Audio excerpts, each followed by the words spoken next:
bizi hareket etmeye, oyun oynamaya ve dışarı çıkmaya teşvik edin. Doğa bizim en güzel oyun alanımız. Gözünüz bizde olsun. Ekranlara bakmayı bırakın. Gerçek zaman ekran başındaki zamandan çok daha değerlidir. Macerayı besleyin. Sağlıklı alışkanlıklar edinmemize yardım edin.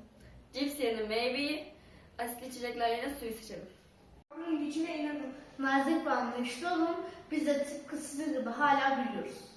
Huzuru öncelik yapın. Sakin ve sevgi dolu bir ortam kurun. Sesi azaltın, sevgiyi çoğaltın.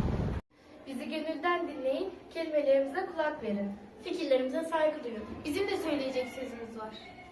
Bize yol gösterin. Kendi sağlığınıza dikkat edin. Biz sizin gölgeniziz. Biz her şeyi sizden öğreniyoruz. Hatalarımızda sığınak olun. Düştüğümüzde bizi destekleyin. Hatalar gizlenmiş birer öğrenme fırsatı.